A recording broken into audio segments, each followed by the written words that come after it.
A privatização das concessionárias, né? Ontem, vendo o noticiário, me chamou a atenção a afirmação do presidente da Câmara de Deputados de que Itaipu deve ser vendida logo. Coisa estranha. Por que isso? Ele deve ter suas razões. Né?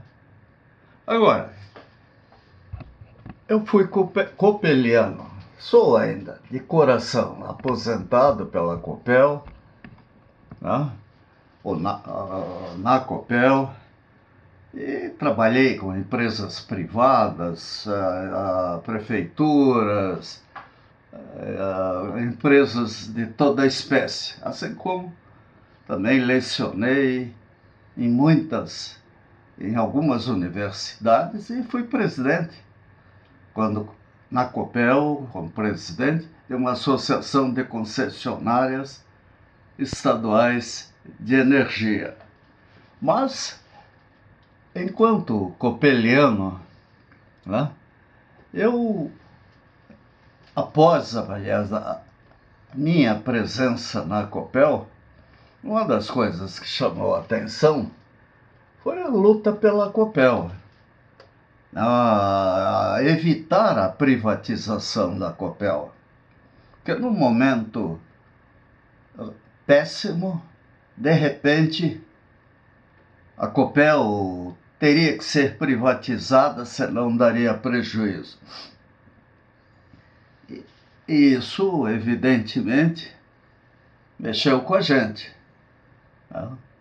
Felizmente, na época, graças à maçonaria, eu tive as grandes lojas do Paraná, a Sereníssima Sidney Pinto, um apoio inestimável, e colegas como Marco Antônio Monteiro da Silva, nós partimos para convencer as pessoas de que era uma sandice vender a Copel com aqueles argumentos naquele momento. A verdade é que, graças até a essas lutas, cheguei até a ganhar o apelido de Redento, uma vez numa reunião no Rio de Janeiro, até festiva, um amigo mais poderoso do setor elétrico, em voz alta, disse para todo mundo que eu era irredento. Gostei, né? Fui ver no dicionário e achei que valia a pena ter até um blog com esse nome, né? Mas o fato é o seguinte: estão querendo privatizar muitas empresas, muitos serviços essenciais. Dá até para dizer que alguns, de fato, se degradaram tanto que não tem como evitar. E outros, como até a própria Itaipu, a essa altura, talvez valha a pena privatizar. Mas será que esse é o momento? Não? Porque nós teremos a reforma fiscal. Como ficarão os impostos? Não? É muito importante saber isso.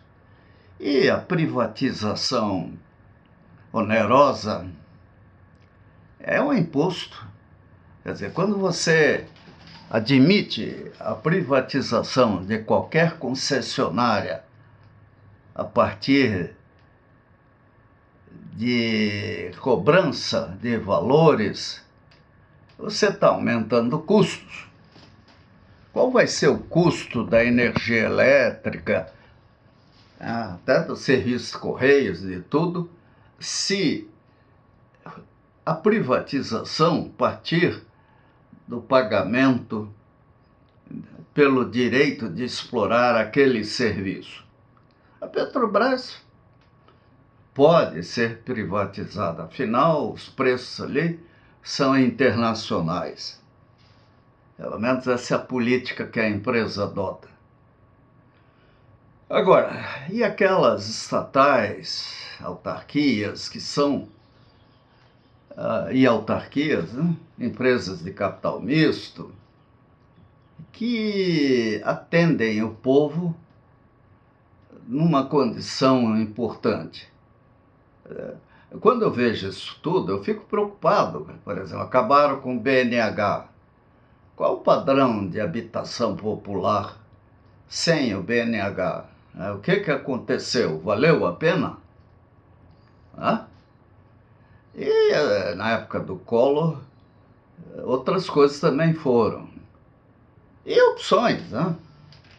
Nós poderíamos privatizar o eixo monumental lá de Brasília, aqueles prédios todos, aqueles ministérios, deve valer um bom dinheiro. E, dentro de um espírito de federação, transferindo direitos e obrigações para os estados, a União vai se preocupar com as Forças Armadas, né? Defesa de fronteiras, a diplomacia externa.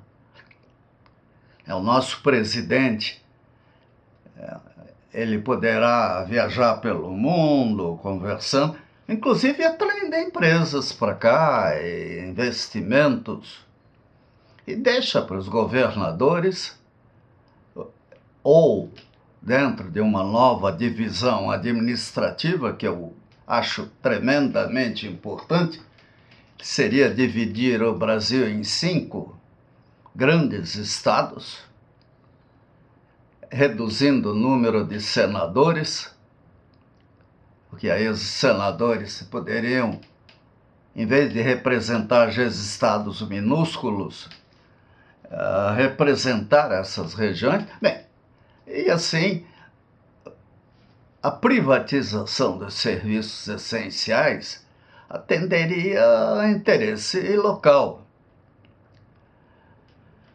Algumas concessionárias, como o caso do Correio, são necessariamente federais. Mas será que hoje o Correio está fazendo o que deve? Ou a essa altura já não tem mais remédio? Porque a privatização dos Correios no Brasil começou na década... Eu era presidente da Copel, quando inventaram de privatizar as agências que distribuem correspondência. Não deu outra, né?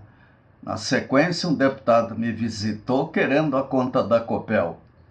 Era uma barbada, né?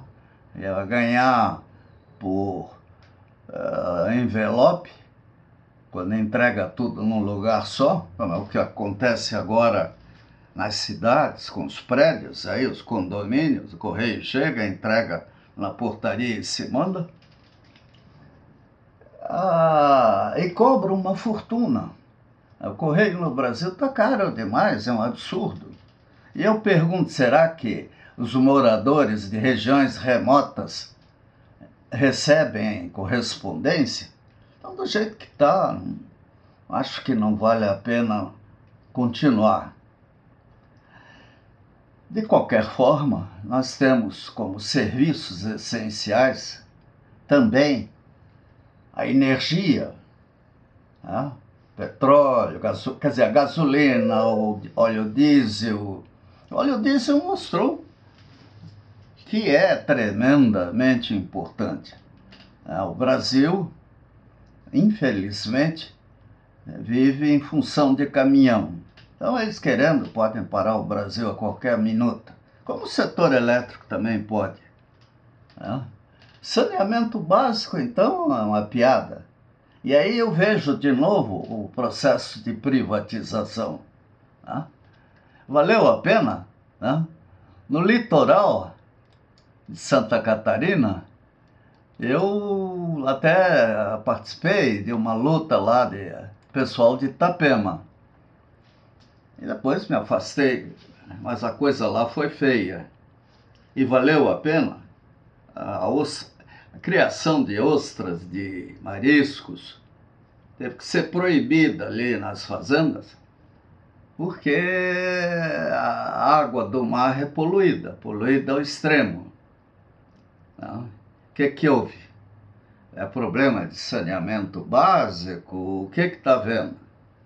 Eu suponho que o principal problema do litoral brasileiro seja o saneamento básico. Tá? Aí vem uma discussão, né, que precisa ser aprofundada sobre privatização ou estatização. A estatização não funcionou e a privatização mal feita também não. Então, agora, cobrar para explorar esses serviços, isso é criminoso. Nós temos que licitar essas concessões por critérios de melhor serviço com a melhor tarifa, que não é...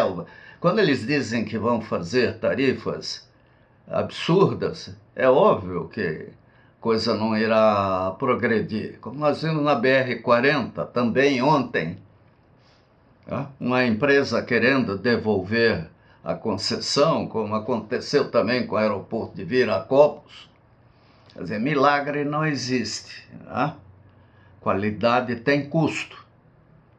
Então nós temos que ter tremendos laboratórios para analisar, equipes super preparadas para analisar isso, ou contratar empresas e laboratórios de qualidade, competência e honestidade irretocáveis, para chegarem aqui no Brasil e dizer, esse serviço está uma porcaria, aquele está bom, aquele lá está péssimo, né? Definir indicadores de qualidade, campanhas de educação para que cada cidadão brasileiro seja realmente um fiscal, e usar as emissoras estatais que não dependem de propaganda externa para ensinarem ao povo, até cursos gratuitos de ensino à distância sobre o que é uma concessão, o que é qualidade de serviço, qual a importância do saneamento básico. Vamos ter eleições no ano que vem. Não? Que prefeito nós vamos eleger? Aquele que prometer mais chafariz, mais bolsa, não é? Miséria, atender melhor os miseráveis? Bem, nós temos que fazer escolas de ensino fundamental. Por isso até eu me sinto, às vezes, numa condição contraditória. Não sei se odeio ou se amo o atual presidente. Gosto muito da sinceridade dele. O único problema é que ele é engajado, ele tem uma cultura de caserna, E vem aquela questão, poxa, foi deputado durante 7 mandatos. Teria sido fantástico se esse tal de Olavo Cabral e outros, desde o início da carreira do nosso atual presidente, tivessem telefonado para o deputado Jair Bolsonaro e tivessem dito, olha, faça tal projeto de lei, esse, aquele. Nessa altura, nós teríamos um candidato, um presidente, provavelmente amadurecido e tendo testado suas ideias. O que a gente viu no Congresso Nacional, do comportamento dele, foi até ridículo. Como continua a relação à comunidade LGBT, por exemplo. Então, serviços essenciais. É hora de privatizar? Ou isso deve ser feito com calma? Vai faltar dinheiro. Bem, se vai faltar dinheiro, segurem as despesas, paciência. E os bancos não pagam imposto? né? Só dos bancos aí daria para até acabar com o imposto de renda, por exemplo, né? Antigamente tinha o depósito compulsório e outras coisas. Hoje parece que tudo depende de uma lógica imposta pelos soberanos mundiais, que, aliás, estamos passando uma fase assustadora. Acho que o nazifascismo está renascendo com tudo. Pleno emprego. A Alemanha nazista também tinha pleno emprego. A Itália também tinha pleno emprego. É só transformar todo cidadão em soldado, né? Se apropriar de alguma coisa a mais e inventar guerras. Aí o desemprego desaparece, né?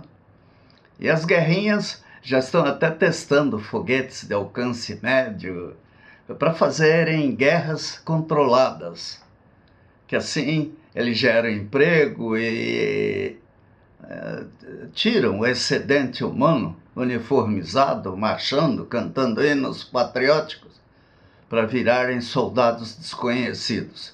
E as cidades ganharem nomes de generais, de presidentes, né? Isso é tão bonito, né? Ele vai para a Europa, aqui é a Praça do Napoleão. Né? Um francês, um amigo meu, uma vez disse, pô, esse cara é um assassino. Né? Ele não era só um assassino. Ele saiu afanando riquezas monumentais que a gente pode ver no Museu do Louvre e outros lugares por aí. O mundo está numa fase complicada e pode ser que o ser humano seja absolutamente incapaz de entender o que acontece ou não acontece. Afinal, pão e circo não falta, não é? Nós temos campeonato de todo tipo e no ano que vem teremos as Olimpíadas, né? As Olimpíadas são um negócio bacana, né? Porque o pessoal vira patriota de novo, né? Lembra que nós temos bandeira, que nós somos realmente brasileiros. Isso é muito bacana, né? Então, a luta pela COPEL, né? A luta pelo Brasil passa por uma análise dos serviços essenciais e a gente tem que tomar muito cuidado com até o que o Congresso às vezes decide, que afinal é muito difícil encontrar lá dentro um morador de rua como senador ou deputado federal. Não sei se isso algum dia existiu, né? Ou um favelado. O que a gente vê lá dentro são membros de uma elite que no Brasil, graças aos nossos padrões de geração de riqueza, criaram a cultura da senzala, das pessoas subservientes, das pessoas subordinadas a esses coronéis do sertão, empresários, donos de fábrica, que se elegeu ou a bico de pena ou por causa dos seus currais eleitorais. Isso ainda existe. Não o bico de pena, mas curral eleitoral tem. Não esqueça, em Blumenau, é uma fábrica famosa lá, eu suponho que outras também, colocava os funcionários por seções dentro da fábrica e definiam para cada seção em quem eles deveriam votar. E se o resultado não fosse bom, aqueles eleitores poderiam ser punidos de uma forma ou de outra. Mas o alemão, de modo geral, é disciplinado, obediente, foi treinado pelos nazistas, e muitos deles vieram para o Brasil camuflados aí de diversas maneiras. Eles não são esquerdistas, não. Então, a privatização assodada é a pior coisa que existe. Nós precisamos, com urgência, da reforma fiscal, que, aliás, já deveria estar lá na frente, simplificando, reduzindo a burocracia, facilitando o empreendedorismo. Ontem parece que o Congresso terminou a votação da lei da liberdade econômica. Ótimo! Isso é muito bom. Isso é muito bom. Parabéns ao presidente Bolsonaro, parabéns aos nossos congressistas. Mas às vezes o sucesso confunde. Naquela euforia de fazer tudo bonitinho, poderão errar demais. É bom pensar, né? Qual o Brasil que nós queremos, afinal, né? Eu, pessoalmente, sou fã de um Brasil com uma nova estrutura, né? Uma estrutura que fosse dividida em regiões, que o nosso país tem um potencial econômico fantástico em todas as regiões, sem exceção. O Nordeste não precisaria de esmola para ninguém. Aquilo lá é um potencial de energia solar, eólica, maré motriz, que dá para levar energia para todos os cantos do Brasil. Só o Nordeste sozinho, fora o petróleo. Eles não precisam de bolsas, eles precisam de competência. A região norte do Brasil é uma região polêmica, do ponto de vista do meio ambiente e tudo mais, mas tem riquezas minerais fantásticas. Tanto assim que o pessoal de fora tem medo que o Brasil descubra isso. O Centro-Oeste está lá em cima de ouro, de minerais, em uma região que, graças à Embrapa, aprendeu a produzir no Cerrado, ali aquela região do Cerrado Caatinga, ali em cima, no Cerrado aqui embaixo. Aliás, quando fala em Caatinga, aquela região, sim, mereceria grandes parques para a recuperação de uma região que foi degradada na exportação de pau-brasil e uma cana-de-açúcar e coisas assim. Mas o Centro-Oeste está mais disciplinado. E a região Sul, né? Sul, Sudeste, aí, elas são regiões ricas, né? Que, graças ao povo, acima de tudo, e tem potencial. É o caso até de Itaipu, que poderia ter sido feita no Brasil. Foi talvez a neurose da geopolítica. O Brasil entrou numa fria fazendo Itaipu. A construção de Itaipu foi um desastre.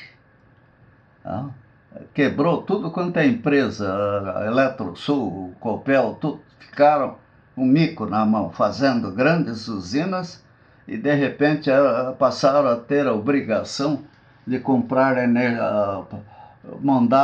usar a energia de Itaipu, que espertamente até o pessoal evitava, porque era uma energia cara. E nós tínhamos como produzir. Chegamos a ter até um programa na década de 80 de utilização de energia elétrica para produzir qualquer coisa. Havia incentivos, tudo, que o pessoal não sabia o que fazer com tanta energia elétrica. Mas os nossos cobradores, aqueles que venderam as máquinas, sabiam. Então, é hora de pensar bem, porque o Brasil está num momento que poderá ser o início de um período glorioso.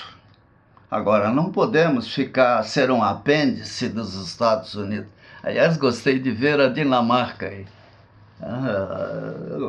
Nosso ditador Mó disse que queria comprar a Groenlândia, né? Já virou gozação, tal de Trump. E assusta ver, às vezes, nosso presidente Jair Bolsonaro com essa paixão, talvez por causa do Olavo Cabral, que mora lá, né? E que parece que manda nele, essa paixão norte-americana. É um país que merece o nosso respeito, é um país fantástico, mas que nesse momento está nas mãos de uma pessoa que degrada a imagem dos Estados Unidos. O ano que vem, felizmente, nos Estados Unidos, teremos eleições. Talvez essa ditadura trumpiana acabe. E aí? E o Brasil vai invadir os Estados Unidos para colocar o Donald Trump no poder? Um pouquinho de humor sempre é bom, né? Ainda que às vezes de mau gosto.